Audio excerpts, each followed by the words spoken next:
Dieu dit, tu perdras quelque chose de très précieux si tu m'ignores aujourd'hui. Fils, ouvre maintenant. Fils, il y a des jours où tout semble trop calme, comme si le ciel était silencieux, comme si Dieu était loin. Mais, et si ce silence était précisément la réponse que vous ignoriez? Et si aujourd'hui était ce jour décisif qui changerait tout? La vérité, c'est que Dieu essaie de vous parler, mais le bruit de la précipitation, de l'anxiété et des distractions a couvert sa voix. Et en ce moment même, quelque chose de précieux ne tient peut-être qu'à un fil. L'opportunité, la restauration, l'appel, la promesse. Tout est là, devant vous. Mais si vous l'ignorez, il n'y aura peut-être pas de seconde chance. Cette vidéo n'est pas un contenu ordinaire, c'est un appel direct, c'est un avertissement, et c'est aussi la promesse qu'il est encore temps, si vous écoutez avec votre cœur. Chaque mot que vous entendrez ici aujourd'hui a été guidé par un objectif plus grand, vous réveiller avant que quelque chose ne soit perdu, avant que la bénédiction ne passe, avant qu'il ne soit trop tard. Si ce message touche votre cœur, abonnez-vous à la chaîne dès maintenant, activez la cloche pour ne rien manquer de ce que Dieu veut vous dire et partagez cette vidéo avec quelqu'un qui a besoin de cette touche spirituelle urgente. La perte la plus douloureuse est celle qui aurait pu être évitée si nous avions seulement écouté la voix de Dieu. Écrivez cette phrase dans les commentaires pour vous engager à ne plus ignorer les signes du ciel. Dites avec foi, je choisis d'entendre la voix de Dieu aujourd'hui. Une foi inébranlable. Une foi inébranlable ne se construit pas dans les jours faciles. Elle naît dans la vallée, mûrit dans la douleur et se renforce quand tout semble s'écrouler. Avoir la foi quand tout va bien est naturel, mais garder la foi quand le sol se dérobe sous nos pieds, c'est là que peu de gens restent, et c'est précisément là que Dieu se révèle le plus. La foi inébranlable ne remet pas constamment en question, elle demeure même sans comprendre. Elle n'a pas besoin de voir pour croire, car elle a confiance en la nature de celui qui a promis. Vous connaissez ce moment où vous priez et où vous avez l'impression que rien ne change. Ce n'est pas parce que Dieu n'agit pas, c'est parce qu'il œuvre en coulisses, dans l'invisible. C'est ça la foi. Tenir bon, même sans garantie visible. Voici un conseil pratique. Notez vos prières dans un carnet. Après un moment, revenez en arrière et constatez combien d'entre elles ont été exaucées. Cela renforcera votre confiance. Une foi inébranlable est comme une racine profonde. Le vent peut l'ébranler, mais elle ne peut être déracinée. Et si votre foi est petite aujourd'hui, ne vous en voulez pas. Jésus a dit qu'une foi de la taille d'un grain de moutarde peut déplacer des montagnes. Le problème n'est pas la taille de votre foi, mais son enracinement. Et lorsqu'elle est enracinée en Dieu, même l'impossible devient inévitable. La promesse de Dieu, les promesses de Dieu n'ont pas de date d'expiration humaine, mais elles ont une heure précise sur l'horloge céleste. Le problème est que nous vivons dans l'immédiateté, tandis que Dieu agit par processus. Et dans cet intervalle entre « je promets » et « c'est accompli », beaucoup abandonnent, pensent avoir été oubliés ou commencent à douter de ce qu'ils ont entendu. Mais Dieu n'est pas homme pour mentir, ni fils d'homme pour revenir sur sa parole. S'il vous a fait une promesse, c'est qu'il a déjà déterminé la fin dès le commencement. Parfois, la promesse semble lointaine précisément parce qu'on se prépare encore à la tenir. Avez-vous déjà réfléchi à cela? Certaines bénédictions ne viennent que lorsque notre caractère est prêt. La promesse n'est pas une récompense pour le coureur le plus rapide, mais une réponse pour ceux qui marchent avec persévérance et confiance. Un exercice pratique, relisez les histoires d'Abraham, de Joseph ou de David. Ils ont tous reçu une promesse et ont dû attendre des années, mais aucun d'eux n'a été oublié. Dieu n'oublie jamais ce qu'il a dit. On pourrait croire que tout va à l'encontre de ses valeurs, mais il est expert pour renverser la situation. Ce dont vous avez besoin aujourd'hui, ce n'est pas de voir la promesse s'accomplir immédiatement, mais de croire à nouveau comme au premier jour où vous l'avez entendu. Car chaque promesse de Dieu a un destinataire précis, et le destinataire, c'est toujours vous. Miracle financier. Les miracles financiers ne se limitent pas à gagner de l'argent de manière inattendue. Ils consistent à voir Dieu agir là où vous avez perdu espoir. C'est lorsque vous regardez votre solde bancaire et ressentez un poids lourd sur votre poitrine, mais que vous vous agenouillez malgré tout et dites « Seigneur, tu es mon soutien ». Un miracle financier commence par cet abandon, lorsque vous cessez de dépendre du système et commencez à faire confiance à la providence de Dieu. Beaucoup pensent qu'un miracle financier se résume à recevoir davantage, mais parfois il s'agit de dépenser moins, d'effacer une dette, de fermer une porte pour vous sauver d'une perte. Dieu agit avec sagesse. Il veut vous apprendre à gérer, à multiplier et à vivre avec un but. Si vous êtes en difficulté, essayez de faire quelque chose de symbolique. Mettez de côté une petite offrande, même symbolique, et donnez-la à quelqu'un qui en a plus besoin que vous. Cela active un principe puissant. La générosité attire la faveur. Il existe des témoignages de personnes qui étaient désemparées, mais qui ont vu des contrats se présenter, des propositions inattendues frapper à leur porte, des opportunités surgir de nulle part. Ce n'est pas une coïncidence. C'est une réponse à une prière. Dieu nous montre que lorsqu'on lui fait confiance, même le désert fleurit. Un miracle financier est peut-être plus proche que vous ne le pensez. Il suffit de persévérer. Provision divine. La providence divine ne dépend pas de ce que l'on a en poche, mais de notre confiance au ciel. Certains pensent que la providence consiste simplement à avoir beaucoup, mais parfois, il s'agit d'avoir exactement ce dont on a besoin, au bon moment, de manière inexplicable. C'est le pain qui arrive quand le garde-manger est vide. C'est la facture payée à la dernière minute. C'est l'attention quotidienne d'un Dieu qui ne nous laisse manquer de rien. Avez-vous déjà remarqué que, même dans les moments difficiles, quelque chose vient apaiser vos soucis? Un ami qui vous propose son aide, une réduction inattendue, un client qui surgit de nulle part. La providence divine fonctionne ainsi, avec une précision chirurgicale. Mais pour y accéder, il faut aligner son cœur avec le ciel. Un conseil pratique? Notez tout ce que Dieu a fait, même les petites choses. Cela vous montrera que vous n'avez jamais été sans protection, mais que vous regardiez simplement du mauvais côté. Dieu est un Père présent. Il ne se contente pas de pourvoir aux besoins, il le fait avec amour. La providence divine n'est pas un luxe, mais une question de subsistance. Il s'agit de traverser la tempête sans sombrer. Et croyez-moi, même quand rien ne semble se produire, le miracle peut se produire dans le silence. Votre rôle est de garder confiance, même si vous ne comprenez pas le chemin. Transformation spirituelle. La transformation spirituelle ne se fait pas du jour au lendemain. C'est un processus, un cheminement où l'âme est façonnée, peaufinée et renouvelée de l'intérieur. Parfois, le changement ne commence pas par une prière puissante, mais par un simple « oui » sincèrement prononcé au milieu du chaos. Dieu ne recherche pas la perfection, il recherche la volonté. Et lorsque vous vous ouvrez véritablement, le ciel vous répond. Il y aura des jours où vous vous sentirez faible, distant et imparfait. Et c'est normal. La transformation spirituelle implique cette confrontation intérieure. C'est comme si Dieu éliminait progressivement ce qui vous empêche de vivre son dessein. Cela vous fera-t-il mal? Oui, certainement. Mais cela vous libérera aussi. Une habitude qui aide beaucoup dans ce processus est de lire la parole quotidiennement. Commencez par les psaumes ou l'évangile de Jean. Lisez lentement, le cœur ouvert. C'est ainsi que l'âme commence à respirer un air nouveau. Dieu transforme les cœurs endurcis, les esprits confus et les vies brisées. Et le meilleur dans tout ça, il n'a pas besoin de grand-chose, juste de votre engagement. Une prière sincère peut être la clé.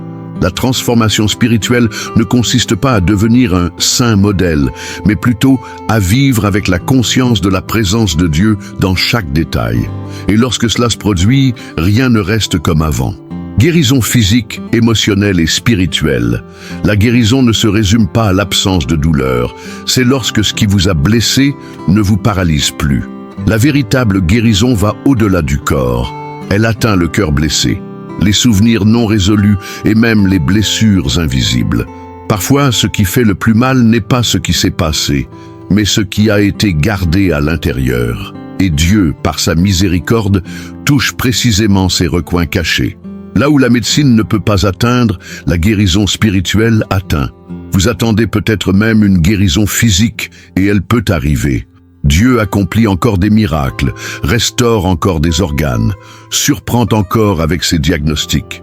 Mais souvent, la première guérison se produit dans l'esprit. Quand l'âme est malade, le corps le ressent. Quand l'âme est guérie, tout respire à nouveau l'espoir. Un conseil pratique. Écrivez une lettre à Dieu pour lui dire toute votre souffrance. Videz-vous de vous-même. Cet abandon est le premier pas vers la guérison. Et ne croyez pas que votre douleur soit trop petite pour Dieu. Il se soucie même de ce que vous ne pouvez exprimer par des mots. La guérison émotionnelle survient lorsque vous commencez à croire que vous n'avez pas à tout porter seul. Et la guérison spirituelle s'épanouit lorsque vous choisissez de pardonner, lorsque vous lâchez prise, lorsque vous laissez Dieu entrer. La guérison est un processus, mais avec une foi inébranlable. Chaque étape est déjà un miracle. Restauration familiale. La famille est un don qui s'accompagne parfois de fissures. Et la vérité est que personne n'est à l'abri des conflits, des silences pesants et des paroles dures prononcées sur un coup de tête. Mais s'il est une chose que Dieu aime faire, c'est restaurer les foyers. La restauration familiale ne se fait pas par magie, mais par l'humilité, le pardon et surtout avec la présence de Dieu comme fondement. Lorsqu'il entre dans l'histoire d'un foyer, même les liens brisés se renouent. Peut-être avez-vous grandi dans le chaos ou traversez-vous une période de séparation avec un être cher. Sachez ceci, aucune relation n'est irréparable quand Dieu est impliqué. J'ai vu des parents et des enfants se reparler après des années, des mariages reconstruits de zéro, des frères et sœurs se pardonner avec des larmes qui apaisent plus que n'importe quel discours. Tout commence par une prière sincère et un choix courageux de prendre un nouveau départ. Envie d'un geste concret? Faites un geste symbolique. Écrivez les noms des membres de votre famille sur une feuille de papier et priez pour eux chaque jour, même si certains ne vous parlent plus. La prière brise les résistances que le dialogue ne peut vaincre, et pendant que vous priez, Dieu agit. La restauration familiale est l'une des plus belles preuves de l'action divine dans nos vies, car là où il y a de l'amour, un miracle est en attente. Libération spirituelle. La délivrance spirituelle ne se limite pas à chasser les démons, comme beaucoup l'imaginent. C'est avant tout un processus silencieux et profond où les chaînes invisibles sont brisées. C'est lorsque l'on cesse d'être prisonnier de la culpabilité, de l'anxiété, de la dépendance émotionnelle et de la peur paralysante. C'est lorsque l'on réalise que l'on était prisonnier intérieurement, même si tout semblait aller pour le mieux extérieurement. Alors, Dieu entre avec puissance et transforme tout. Connaissez-vous ce schéma récurrent dans votre vie? Cette sensation de lourdeur constante, de fatigue même après un repos? C'est souvent le signe d'une oppression spirituelle. Mais la bonne nouvelle, c'est que la liberté est accessible et elle commence par la lumière de la vérité. Un exercice pratique, jeûner une journée, même si ce n'est qu'un seul repas. Profitez de ce temps pour prier et lire la parole. En affaiblissant la chair, l'esprit se fortifie. Dieu veut que vous marchiez léger, libre, sans entraves intérieures. Et la libération ne vient pas en criant, mais en s'abandonnant. Elle vient lorsque vous choisissez de lâcher prise et de croire que Dieu peut vous purifier complètement. La libération spirituelle est comme un nettoyage de l'âme. Ce qui semblait normal commence à vous perturber. Ce qui était un fardeau commence à être laissé derrière vous. Et alors vous commencez à vivre comme vous êtes né pour vivre, en liberté. Réponse à la prière. La réponse à nos prières ne vient souvent pas de la manière ou au moment attendu. Mais elle vient toujours, et lorsqu'elle arrive, nous comprenons pourquoi nous avons dû attendre si longtemps. Dieu n'ignore aucune prière sincère. Chaque cri, chaque larme, chaque soupir solitaire est enregistré au ciel avec précision. Le silence de Dieu n'est jamais un abandon. C'est une œuvre invisible en cours. Combien de fois avez-vous prié avec l'impression de parler à un mur? Et puis, soudain, une porte s'est ouverte, quelqu'un a appelé, une solution est apparue. Ce n'est pas une coïncidence, c'est une réponse. Et la réponse n'est pas toujours « oui ». Parfois, c'est « pas encore » ou « j'ai mieux ». La maturité spirituelle commence quand on comprend que, même si on n'obtient pas ce qu'on désire, Dieu s'occupe de tout. Un conseil pratique, tenez un journal de prière. Notez vos requêtes et revenez des mois plus tard pour voir combien ont été exaucées. Lorsque vous priez, vous vous connectez au cœur de Dieu. Il se soucie de chaque détail de votre vie, même des plus insignifiants. La réponse peut venir d'un verset, d'une conversation inattendue ou d'une paix qui vous envahit sans explication. L'important est de continuer à prier, car celui qui prie attend, et celui qui attend avec foi ne repart jamais les mains vides. Dessein divin. Vous n'êtes pas ici par hasard. Il y a une raison, un plan, un dessein divin derrière votre existence. Et peu importe où vous êtes né, ce que vous avez vécu ou le nombre d'erreurs que vous avez commises, Dieu a écrit quelque chose d'unique pour vous. Découvrir ce dessein ne consiste pas à trouver une grande mission d'emblée, mais à vivre chaque jour avec intention et sensibilité à ce que le ciel veut vous montrer. Le dessein ne crie pas, il murmure. Beaucoup de gens perdent leur vie parce qu'ils cherchent à se comparer à la vocation des autres. Mais ce que Dieu a écrit pour vous n'appartient qu'à vous. Certains auront un impact sur des multitudes, d'autres sur une seule vie. Et ces deux missions ont la même valeur aux yeux de Dieu. Une simple prière peut être formulée ainsi. Seigneur, montre-moi aujourd'hui ce que tu attends de moi. Et si vous le faites avec un cœur ouvert, le ciel vous répondra, parfois en vous donnant une direction, parfois en vous offrant des opportunités. Accomplir votre dessein divin ne signifie pas ne pas avoir de problème, mais avoir une ferme conviction, même au milieu des difficultés. Cela signifie se réveiller avec la certitude que malgré les difficultés, votre vie a un sens. Et lorsque vous vivez en accord avec ce dessein, tout prend sens. Les bonnes portes s'ouvrent, les bonnes connexions naissent, et même les retards deviennent une protection. Car rien n'est comparable à la paix d'être là où Dieu vous veut. Présence de Dieu. La présence de Dieu n'est pas un sentiment passager, ni une émotion dépendante de l'environnement. C'est une réalité vivante, accessible à tout moment, en tout lieu, même dans le silence de votre chambre, dans la circulation, ou à cet instant où tout semble s'écrouler. Lorsque la présence de Dieu se manifeste, même le chaos prend sens. C'est comme si le monde entier s'arrêtait pour que vous sentiez que vous n'êtes pas seul. Certains pensent qu'ils ne ressentiront Dieu que lors d'un culte avec de la musique forte ou lors d'expériences intenses. Mais il se révèle aussi dans le silence, dans des larmes cachées, dans un soupir d'épuisement que personne ne perçoit. Une habitude simple pour cultiver cette présence est de prendre 5 minutes par jour pour simplement rester silencieux et dire « Seigneur, je suis là ». Aucune requête, juste la présence. Vous serez surpris par la paix qui vous envahira. La présence de Dieu transforme l'environnement et vous transforme. Elle apporte du réconfort lorsque les mots vous manquent, une orientation lorsque tout semble confus, de la force lorsque vous avez envie d'abandonner. Et plus vous la recherchez, plus elle devient familière, telle une brise constante qui guide vos pas. Vivre en présence de Dieu, c'est vivre avec un but, en paix, et avec la certitude de ne jamais être impuissant. Paix intérieure et sérénité. La paix intérieure n'est pas l'absence de problème, mais la présence de la confiance. C'est même lorsque le monde s'effondre autour de vous, vous ressentez une sérénité inexplicable. Cette paix ne vient pas de l'extérieur, elle vient de l'intérieur, et elle ne peut être implantée que par celui qui connaît les recoins les plus secrets de votre cœur. La véritable paix est la marque de la présence de Dieu agissant en silence. Peut-être traversez-vous une période d'attente, de décisions difficiles, d'incertitudes qui vous empêchent de dormir. Mais Dieu ne vous a pas oublié. La sérénité ne vient pas du contrôle, mais de l'abandon. Elle se crée lorsque vous prenez une profonde inspiration et dites « Que ta volonté soit faite, Seigneur ». Un exercice pratique. Chaque fois que l'anxiété survient, répétez à voix haute un verset comme Philippiens 4, 7. Et la paix de Dieu, qui surpasse toute intelligence, gardera vos cœurs et vos pensées en Jésus-Christ. Répétez jusqu'à ce que vous soyez calme.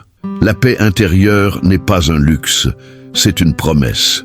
Dieu ne veut pas que vous viviez dans la peur, le doute ou la hâte. Il veut que vous marchiez avec légèreté, même lorsque tout est lourd. Et la bonne nouvelle, cette paix est disponible aujourd'hui, dès maintenant. Arrêtez-vous, respirez et souvenez-vous, ceux qui font confiance à Dieu ne sont jamais à la dérive. Ils sont ancrés dans la paix que seul le ciel peut donner. Gratitude quotidienne.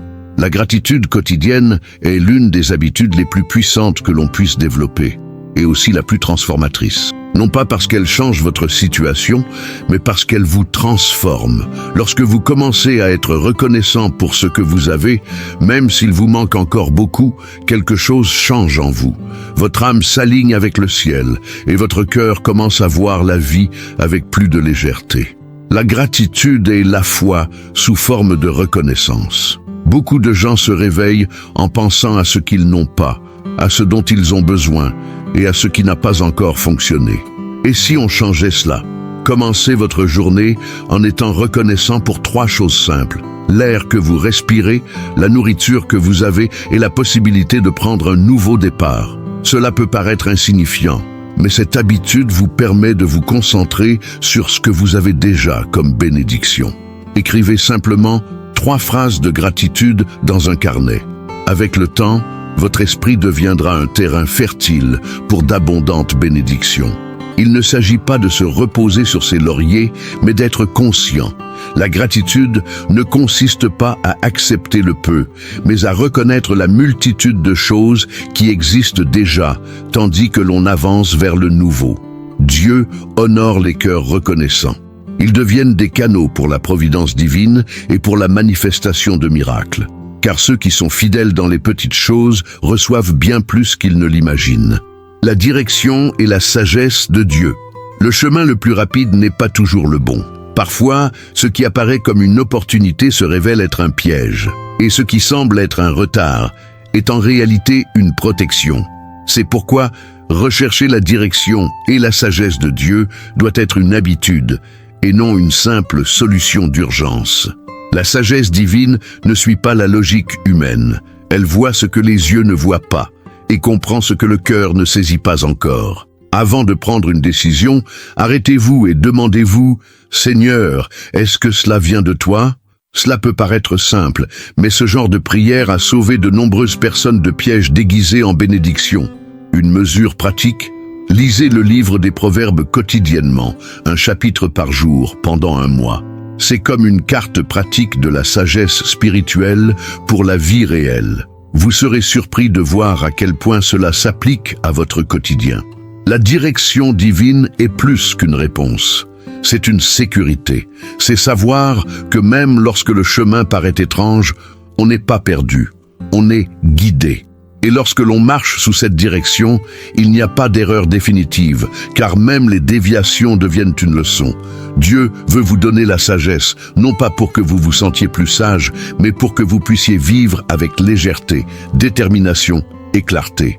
Car ceux qui marchent avec le ciel ne marchent jamais dans l'obscurité. Appel spirituel et mission personnelle. Vous avez été appelés. Oui, vous. Peu importe que vous n'ayez jamais été en chair, que vous ayez encore des doutes ou que vous pensiez n'être rien de spécial. Dieu ne choisit pas les qualifiés, il qualifie les élus. Et chaque personne a une mission unique. Prendre soin d'une famille avec amour, influencer les gens au travail avec intégrité, apporter des paroles d'espoir à ceux qui ont baissé les bras. Un appel n'est pas un titre, c'est un objectif en action. Parfois, une mission paraît insignifiante aux yeux des humains, mais aux yeux de Dieu, elle est grande. Ne sous-estimez pas l'impact d'un geste, d'une parole ou d'un « je prie pour toi » au bon moment. Voulez-vous identifier votre vocation? Commencez par vous demander « qu'est-ce qui brûle dans mon cœur lorsque je vois quelqu'un souffrir ?» Généralement, votre plus grande compassion est liée à votre mission. Ensuite, cherchez à servir. Votre vocation se révèle dans le service et non sur scène. Dieu vous a appelé avec un dessein éternel, et vivre cet appel procure une joie que le monde ne peut offrir. N'attendez pas d'être prêt.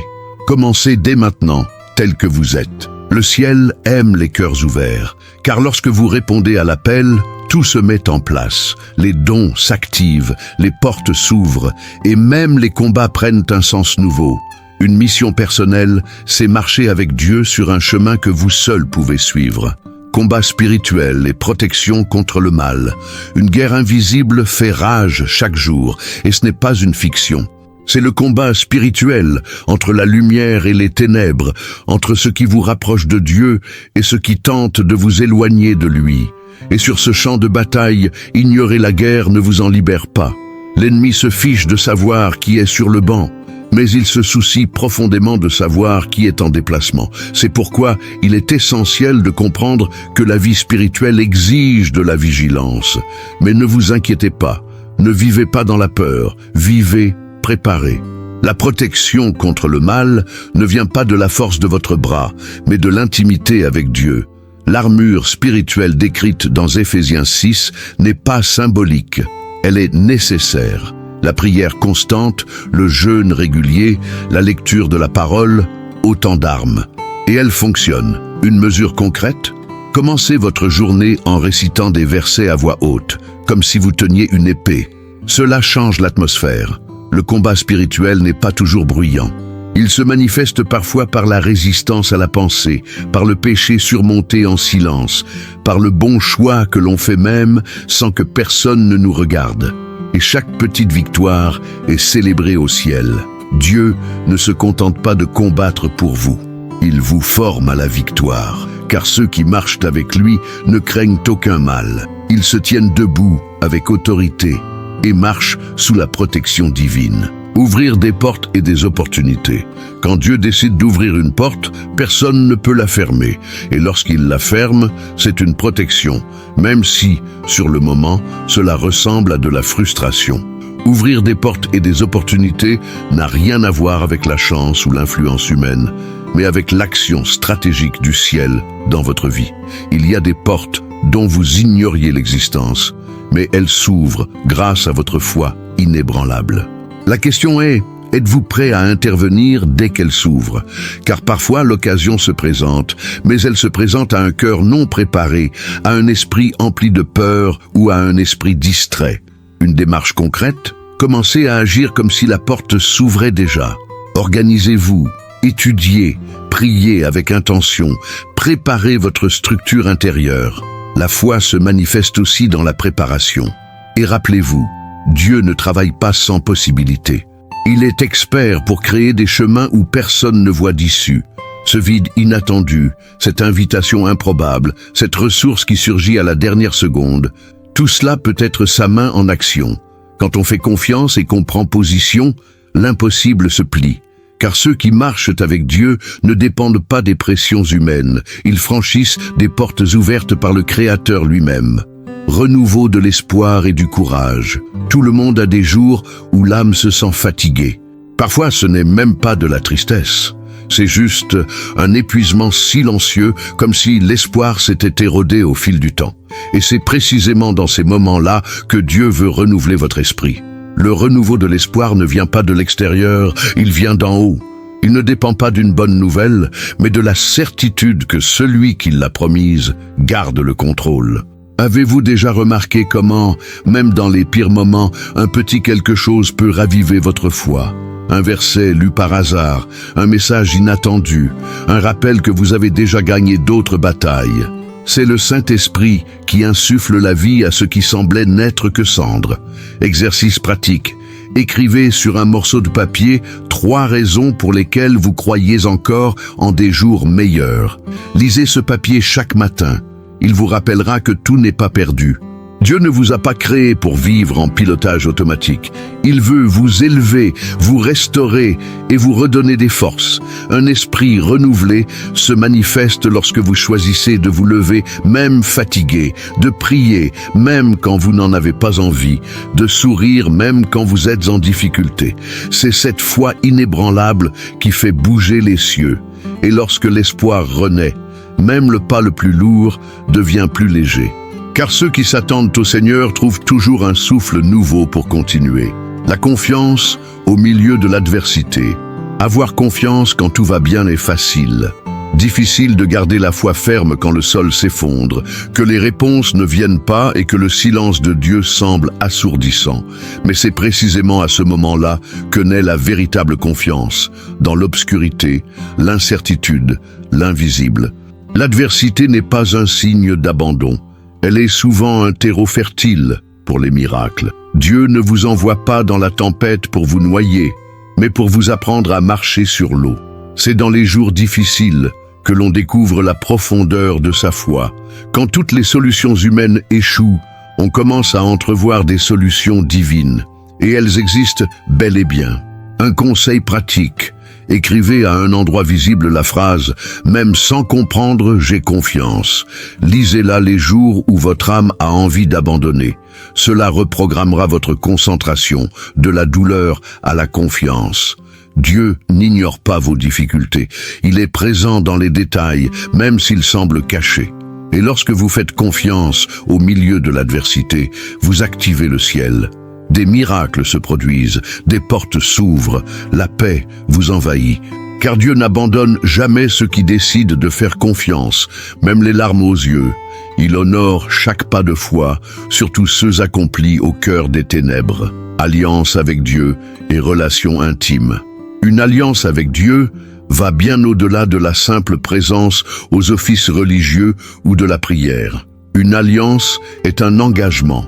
C'est marcher avec lui chaque jour, même lorsque personne ne regarde. C'est dire « Seigneur, ma vie est à toi » et vivre en croyant sincèrement en cela. Une relation intime avec Dieu ne se construit pas à la hâte. Elle naît de la constance, d'un abandon sincère, des moments où l'on choisit de le chercher au lieu de se laisser distraire par le monde. Certains pensent que Dieu ne parle qu'aux personnes spirituelles. Mais en réalité, il parle à ceux qui s'arrêtent pour l'écouter. Un geste simple, consacrer 10 minutes par jour à parler à Dieu comme à un père aimant. Nul besoin de belles paroles. Il vous faut un cœur ouvert. Plus vous vous rapprochez de lui, plus vous devenez sensible à sa voix. Et lorsque cela se produit, tout change. Vos décisions, vos émotions, vos chemins. L'alliance avec Dieu est comme un lien que le mal ne peut briser. Elle vous donne de la force en cas de chute, une direction en cas de doute et un refuge en cas de difficulté. C'est dans cette relation intime que vous comprenez que vous n'êtes pas seul. Et le meilleur dans tout cela, lorsque vous honorez cette alliance, tout le ciel se tourne en votre faveur. Car Dieu ne laisse jamais tomber ceux qui choisissent de marcher véritablement avec lui. Maintenant que vous avez entendu chaque mot, chaque sujet, chaque avertissement, dites-moi, qu'est-ce que Dieu vous a dit aujourd'hui? Qu'est-ce qui a touché votre cœur?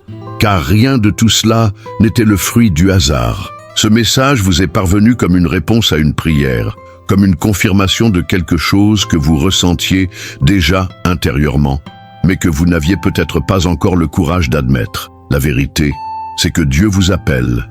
Et lorsqu'il vous appelle, c'est parce que quelque chose de grand se prépare. Mais la question est, allez-vous continuer à l'ignorer ou allez-vous ouvrir votre cœur une fois pour toutes? On ne peut pas vivre à moitié. Soit on cède, soit on se perd. Soit on écoute, soit on laisse filer ce qui pourrait être le miracle de votre vie. Et je vous le dis en toute sincérité, vous ne pouvez pas quitter cette vidéo comme vous y êtes arrivé. Quelque chose doit changer, et cela commence en vous. Laissez-nous un commentaire. Aujourd'hui, je choisis d'écouter la voix de Dieu. Écrivez ceci comme un engagement personnel, comme un acte de foi. Et si ce message vous parlait, aime la vidéo. Abonnez-vous à la chaîne, activez la cloche de notification et partagez avec quelqu'un qui a besoin de cet avertissement du ciel. Vous pouvez être l'instrument que Dieu veut utiliser pour transformer une autre vie.